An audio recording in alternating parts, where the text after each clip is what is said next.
One concept that occupational therapy students and practitioners should be familiar with is the scope of practice.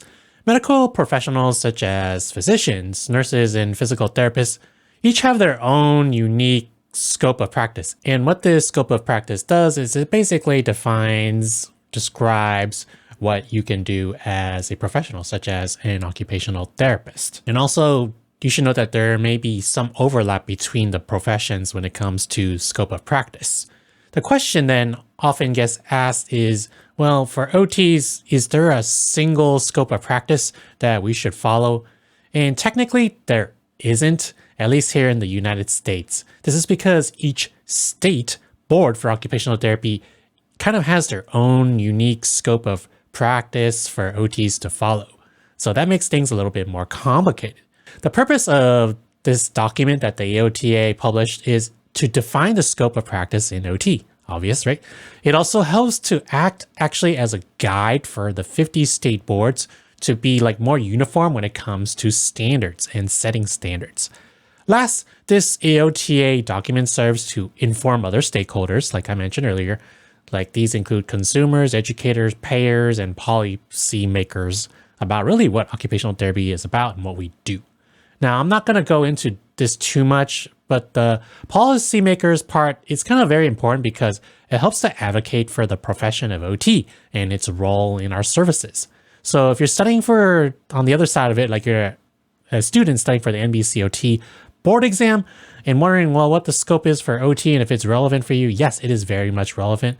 And you should really focus more on this document as opposed to the state's occupational therapy scope of practice. But even if you are an OT practitioner, you should, in addition to knowing about the state's like scope of practice, also be aware of what the AOTA position paper is on the scope of practice, just to have a general idea of it. And don't worry, we're going to dissect it. It's not going to be too complicated. It's actually quite intuitive if you're kind of familiar with the Occupational Therapy Practice Framework, 4th edition. So getting right into the document itself by the AOTA, they open up with basically saying that this document does not supersede the existing laws and other regulatory requirements that of each state. So that's very important to know. This is more like kind of like, I would say, a guide or like a framework, kind of like the OTPF, but obviously the states themselves are the ones that have their own laws, their own restrictions, what you can or cannot do.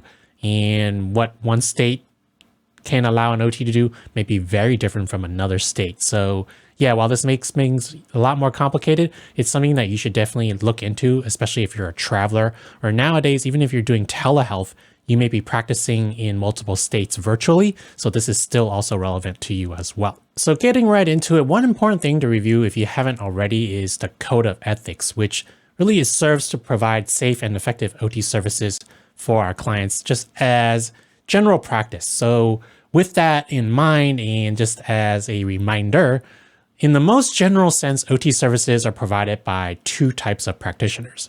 You already probably know this, OTs and OT assistants, but also OT students too, right? Don't forget about them if they are under the appropriate supervision of somebody.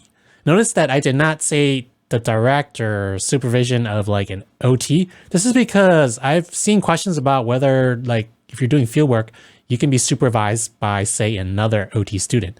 So I don't have the direct answer to this, but it seems that it may be possible for this case, such as if the level 2 fieldwork student is like deemed competent. But overall, occupational therapists function autonomously and OT assistants function under the supervision and partnership of an OT. In general, when you hear the role of occupational therapy practitioner, you should know that this refers to both the occupational therapist and the occupational therapy assistant. And with the scope of practice, they often like define what the role of the profession is to like the public. And you've probably seen this already actually if you are familiar with the occupational therapy practice framework.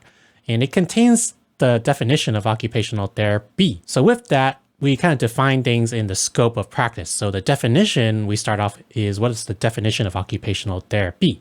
Same as the OTPF, it's a therapeutic use of everyday life occupations with persons, groups, or populations, i.e. clients, for the purpose of enhancing or enabling participation, end quote. I'm not going to read the full definition because, it kind of goes on, but that's like kind of the gist of it and you already know, you're familiar with it. What's interesting is that the AOTA has essentially a separate definition for like occupational therapy and what's defined as, and this is intended for the use of like state regulations. According to the AOTA, they mentioned that this different language reflects the contemporary OT scope of practice for that state regulatory definition. These two definitions have like the same meaning, but the phrasing and order is kind of like just a little bit different, like semantics. Okay, so one thing that is worth mentioning is, quote, occupational therapy practitioners use their knowledge and skills, including the therapeutic use of self, to help clients conduct or resume daily life occupations that support function and health throughout the lifespan, end quote. Also, remember that the OTPF is defined into like major sections, right? Domain and process, or in more simple, like everyday terms, it's what we do and how we do it. In technical terms, the domain is like the definition of the focus of OT, and then the process is the delivery of OT. So if you're looking for more like in-depth information, by the way, you can do a search in the OTPF document, like a Control F or Command F under the relevant sections based on the scope of what we do or how we do it. But the concepts to review from this include the context, performance patterns and skills, demands, body functions, and so on, so on. You're familiar with these terms probably already. My recommendation is to scroll through to the end of the OTPF, like, you know, where those reference tables are in the appendix. This describes like these terms like in a really simple form, easy to look at format. OT is broken down into several major components, A, B, and C. A is the evaluation of occupations for our scope. B is the method that we identify and select the interventions for our scope. And C last is our provision of interventions themselves, how we deliver it. And as a quick review and update for the component of A of OT practice, the occupations, where are they? Some of you may not be familiar if you definitely haven't looked at the 4th edition. We have some changes in our occupations. So some of you, it may be news to you, but rest and sleep is its own occupation, as is health management, which was once under IADLs before. And component A is essentially like what we evaluate, like things like the context, performance patterns, and client factors in relationship to the specific occupations that I just mentioned. Moving on to component B of our scope, it's our approach to how we do our interventions. Not technically doing it quite yet, but our approach to how we do it. So if you ever study up the intervention approaches or the models, you will remember those action words, right? It's like establish, restore, modify, adapt, promote, and prevent. I think that's the EHP model, actually. And this is like the general sense of how we deliver OT interventions, like one way you can kind of think about it. And then basically it's component C for our scope. And that outlines the actual interventions that we do. Think of these as like examples, like real world examples of what we do as OTs. So after planning, kind of using these approaches, component C for interventions include 1, our therapeutic use of occupations and activities. 2, training in occupations. 3, our involvement with the physical, emotional, and behavioral. 4, education and training of caregivers and like other relevant groups that are important to the case. 5, case management and transition, such as with discharge planning.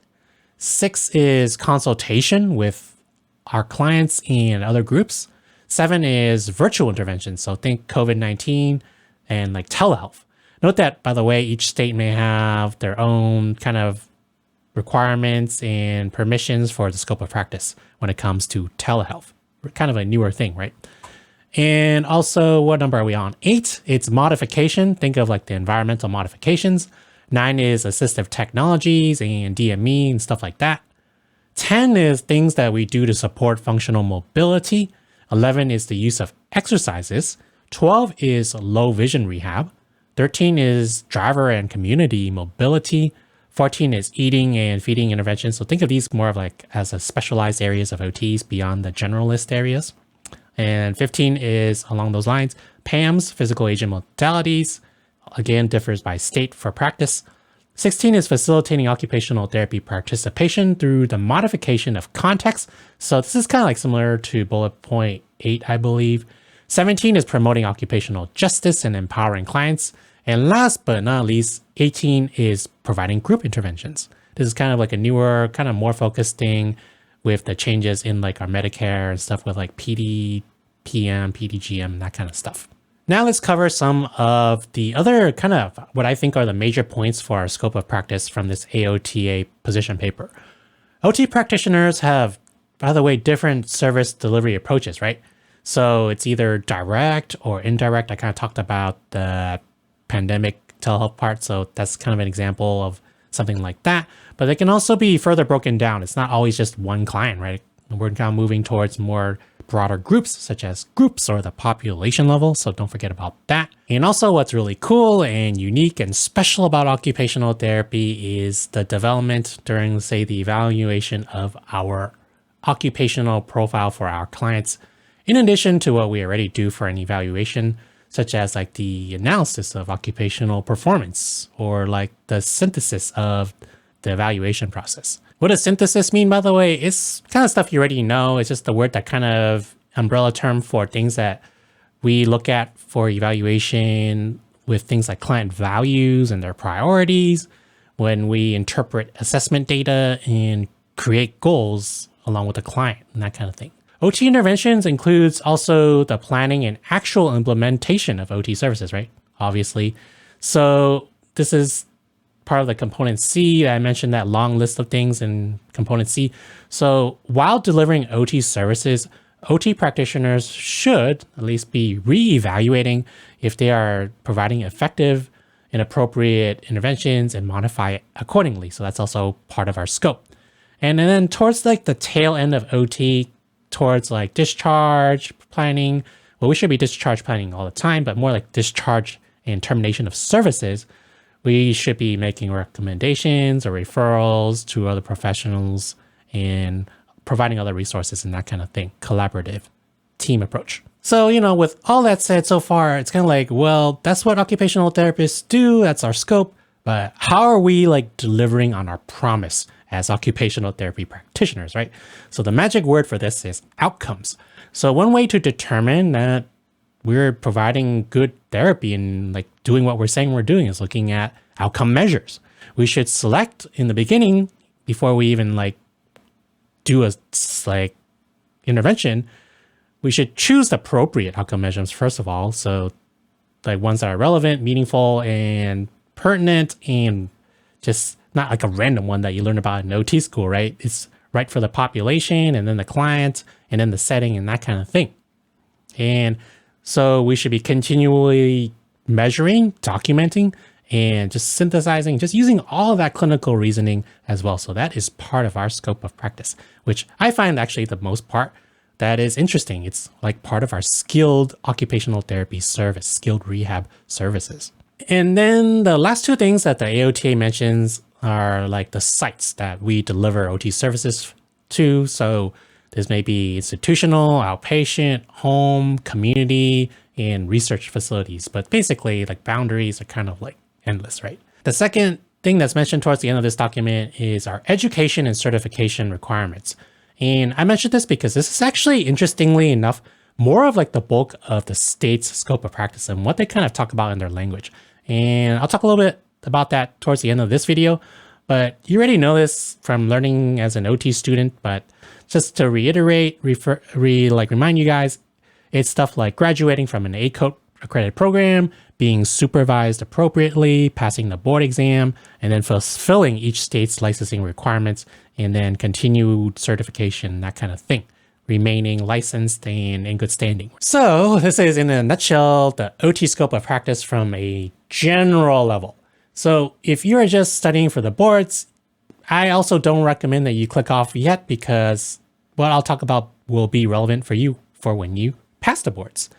And that's going to be basically how do you look up the state's like scope of practice and like kind of make sense of it basically. And what should you look out for? Some of the things that I learned along the way, some of the insights that I have kind of gained that I will be sharing with you. So how do you look up your state's scope of practice? Now I'm going to use California as an example because it's where I practice and I looked at this one already.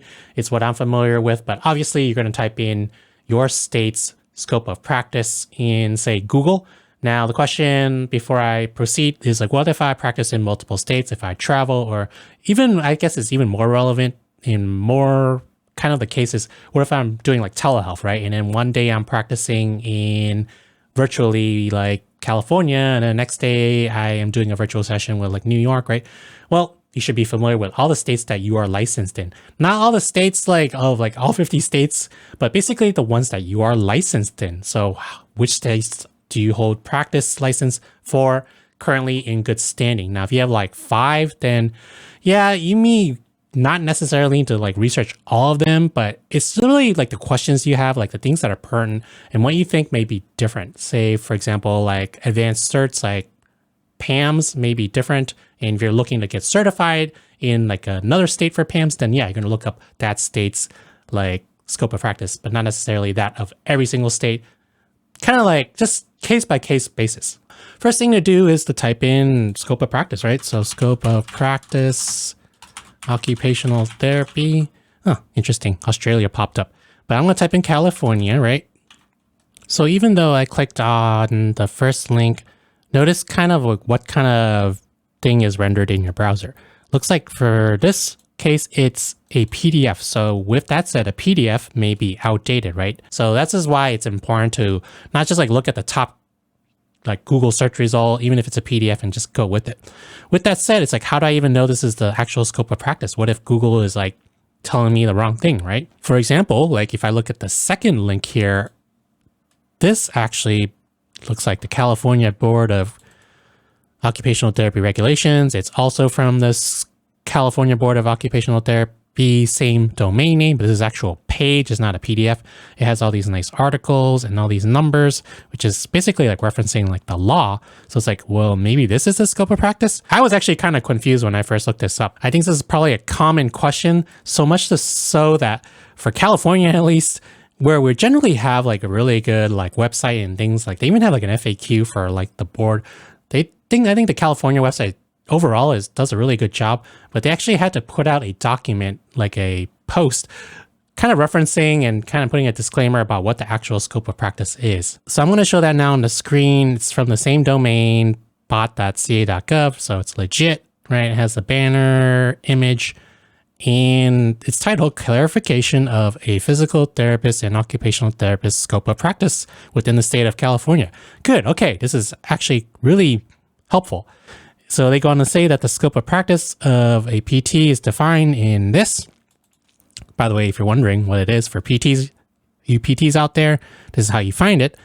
But second sentence, the scope of practice of an occupational therapist is defined in Business and Professions Code section 2570.2. So this tells us where to look for the scope of practice for occupational therapists in California. And again, I know this is a case-by-case basis for whichever state that you're kind of looking into for the scope of practice, but see how it kind of takes a little bit of research and digging around. So sometimes it's not like really obvious, like, okay, like you have a webpage titled Occupational Therapist Scope of Practice for California.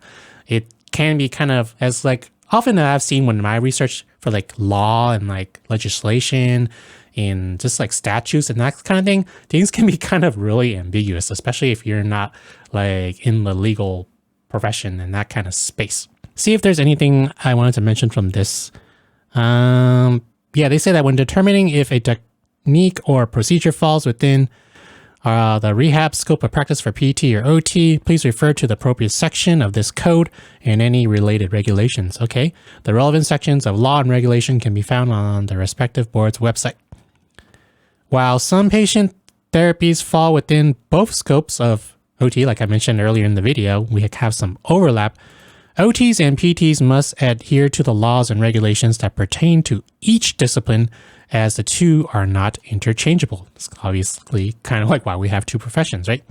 If a PT or OT receives an authorization or referral to treat a patient from a person lawfully authorized to diagnose, each is legally required to perform an evaluation relevant to that discipline. So those of you who are wondering this exact same question, here's your answer to that, at least for California. If there is an authorization or referral to both disciplines, then each discipline must evaluate that patient and establish the treatment plan and goals relevant to that discipline as appropriate. we now know that we can look for the California scope of practice for OTs in 2570.2. And the dot, by the way, it kind of means it's a subsection. So dot 2, dot 3, dot 4, kind of like a bullet point, that kind of thing. So 2570. So we know it's the 2000s. So if we go back to our Google search, if you were to look at the second website, it's actually the 4000s. So even though this may seem like it's the scope of practice, it's not the actual scope of practice. What is the 2570s. And this whole document actually is 2570. But remember how it's .2? So actually, even though this whole document kind of outlines our Practice Act for occupational therapy for California, and it's 76 pages long, like if you want something to fall asleep with, you're having insomnia, go and read your state's Practice Act or their scope of practice and memorize it and have a lot of fun with that. What a board is, examination means, like kind of like to pass the board. What is good standing? Like this is more like kind of like stuff that is permanent to licensing. And what else does it say? Occupational therapist is an individual who meets the requirements and they're in good standing, right? It doesn't really tell you too much about the scope compared to like our AOTA document, what's an OT assistant? What are our services, right? A person is like defined as that. Okay, this part is actually more interesting. What is the practice of occupational therapy, part K? So it means the therapeutic use of purposeful and meaningful goal-directed activities, occupations, which, so you see here, it kind of is really similar, and it reminds me of that in the beginning of this video, how they define OT, what we do, right? So we got to define what we do. Occupational therapy services, like, from assessment to treatment, consultation to referral. Interestingly, it talks about the IEP and the IDEA. And what else do we do? Our meaningful activities, what our treatment is focused on. So it is kind of descriptive, but you see how it's kind of like broad at the same time. Like, well, we focus on developing, improving, and restoring functional daily living skills, compensating for and preventing dysfunction and minimizing disability. So it's kind of broad. Occupational therapy techniques that are used for treatment, include teaching, so education, excluding SLP, designing and fabricating temporary orthotics, applying or assisting in assistive technology, prosthetics, excluding CATE training, so that's interesting, right? So physical therapy, occupational therapy consultation, and, blah, blah, blah. Then it goes on to hand therapy, PAMS. Oh, and that's it. See, so it may or may not provide you with the information that you're looking for. So before I make this video like 3 hours long, what I'm trying to say basically is direct your questions to your board for the specific question you have regarding your scope of practice. If it's something you can or cannot do, that may or may not get you in trouble. So what's cool about the boards, each state has one. They have like really receptive people like working to answer questions. So usually they have like a contact you can easily look up, and it may be an email, but I find actually phone call, they're actually pretty responsive. You can like leave like a voicemail and they'll call you back, whatever works for you, but they're typically pretty responsive. So basically my disclaimer is don't go off like what someone like your coworker tells you or your supervisor tells you, even your boss or like someone on the internet on like Facebook or like Reddit, right? If you have a specific question regarding your scope of practice that may not have been asked before, or it's kind of ambiguous or whatever, ask your board, because each state is different, right? Where you practice, what your scope of practice is. And if they don't know the answer, they'll probably be able to direct you to someone who does know the answer. So that's basically, in a nutshell, scope of practice. So in summary, we have the AOTA scope of practice, and that's kind of like a general guide. It's not the be all end all, neither does it hold water when it comes to like legalities. It's the actual state when it comes to the scope of practice. And I spent a lot of time going over the AOTA document because that's just general like information that you should be familiar with. When you're practicing as an occupational therapist, I think it's really intuitive to understand the AOTA version compared to like the laws and statutes of like your states with this kind of document. And depending on the verbiage, it may or may not make sense to you, but it also may or may not provide you with the answer. So direct your questions to the appropriate personnel. So I hope that was helpful. And keep in mind that this video was produced in 2023. So the scope of practice, if you're watching this in a future video, hopefully I'll make an updated version. It may be out of date, so there may be some changes. So with all that said, if you have found this video helpful, you know what to do. Click that like and subscribe. I probably don't say this as much as I do and should on this channel, but I really appreciate all you guys, all you subscribers, your donations, your likes, comments, and your positive feedback for my channel and my content overall. So thanks for watching. And if you're trying to go to sleep and you're having trouble going to sleep, you know what to look for now and use for sleeping material.